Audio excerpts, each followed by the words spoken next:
नमस्कार, आप देख रहे हैं वाडला एक्सप्रेस। मैं हूं दीपक बौद्ध। आपको बता दें कि 2023 के चुनाव से पहले बहुजन समाज पार्टी लगातार एक्टिव हो गई है। वहीं आपको बता दें कि मध्य प्रदेश के अंदर जिस प्रकार से जातिवाद का जो माहौल है, उस पर बसपा क्या करने वाली है, 2023 के चुनाव को बसपा कैसे लड़ने वाली है। हमारे पास बहुजन समाज पार्टी के कार्यकर्ता जो कि बहुत दिनों से बसपा में जुड़े हुए हैं, नंदलाल खरेजी जुड़ गए हैं। बात कर लेते हैं 2023 के चुनाव में क्या कुछ रणनीति रहने वाली है बसपा की। क्या कहेंगे नेताजी, आपका स्वागत है सबसे पहले। जी धन्यवाद।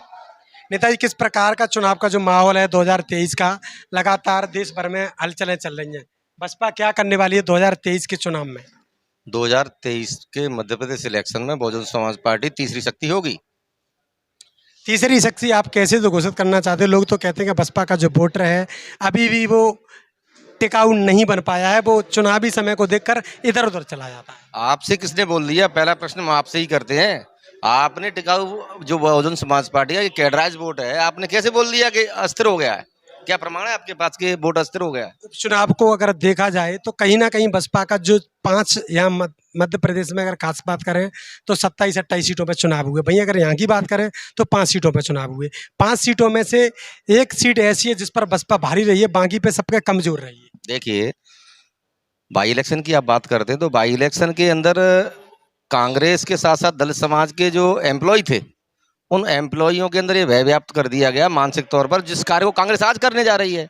उस समय उन्होंने जो 2 अप्रैल 18 का जो एट्रोसिटी एक्ट को लेकर के जो मूवमेंट हुआ, उसको लेकर के उन्होंने एक उम्मीद जगाई, तो उससे 4-6% वोट हमारा उधर चला गया। उस वोट के कारण कांग्रेस वहाँ ग्वालियर चंबल डिवीजन में सर्वाधिक सीटें जीती। और परिणति ये हुई कि उन्होंने कांग्रेस को जिताया और कांग्रेस के लोग भारतीय जनता पार्टी में चले गए। उन्होंने भारतीय जनता पार्टी की सरकार बना दी। तो आपको तो ये देखने के लिए मिल रहा होगा कि दोनों ही दल एक सांपनाथ एक नागनाथ है, जो मानवर साहब कांसीराम जी कहा करते थे। लेकिन पार्टी ने पुनः संगठित होकर के ग्रास रूट पर काम किया है। पार्टी का कैडराइज वोट वहीं का वहीं है। आगे आने वाले इलेक्शन में आप देखना कि खास करके मध्य प्रदेश के साथ साथ विंध्य प्रदेश में भी, और खास करके ग्वालियर चंबल डिवीजन में, जहां से बीएसपी नंबर 1 बन करके उभरी है, जहां पर डॉक्टर पीपी चौधरी साहब के संघर्ष की आहुति लगी हुई है।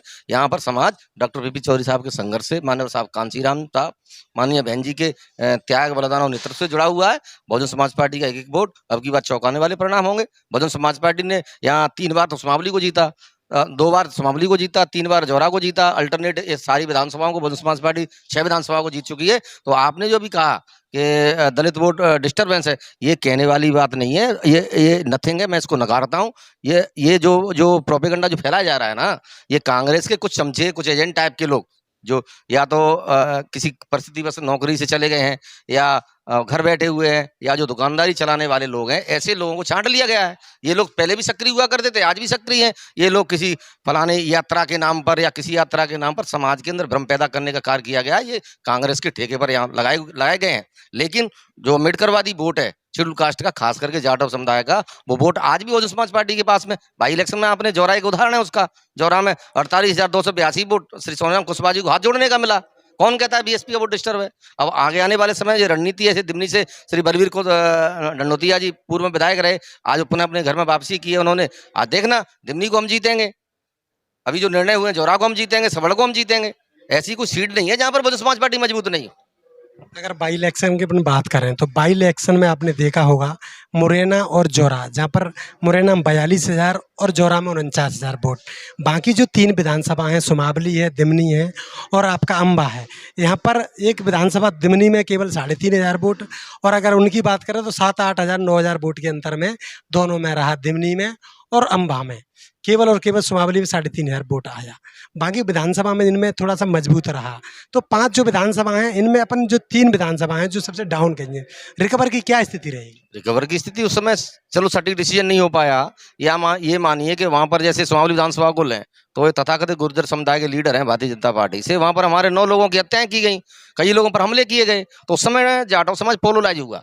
उसका मकसद ये था कि प्रत्याशी वेटफुल ना होने की स्थिति में तो जाटव समाज ने पहला टारगेट उसको किया भारतीय जनता पार्टी को और तथाकथित दबंग लीडर को, कि ये आदमी निपटना चाहिए। इस चक्कर में वहाँ कांग्रेस प्रत्याशी को वोट कर दिया। तो इसकी परिणति ये नहीं है कि अब जो परिस्थिति बनेगी, इस वर्तमान में कैंडिडेट बहुजन समाज पार्टी चयन करेगी तो सोच समझ के चयन किया जाएगा और वोट रिकवर होकर के पुनः वापस होगा और बहुजन समाज पार्टी ताकत में आएगी, चुनाव जीतेगी।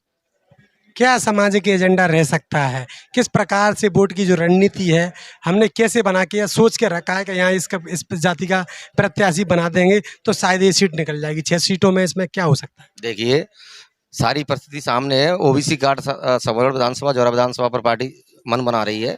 ओबीसी कार्ड होगा, और ओबीसी कार्ड होगा तो जौरा सबौर दोनों जीतेंगे। आज मजबूत स्थिति में है। उसके बाद सर्वजन समाज बनाया जाएगा। दंडोतिया जी को दुमनी में दे ही दिया है। उसके बाद जो वरिष्ठ नेतृत्व माननीय बहन जी और जो प्रभारी हैं श्री राम जी गौतम जी और आदरणीय आकाश आनंद जी की देखरेख में सारा कार्यक्रम इधर चल रहा है। अब कोई गलती नहीं होगी। माननीय बहन जी ने बिल्कुल पारदर्शिता के आधार पर श्री आकाश आनंद जी को इधर लगाया है।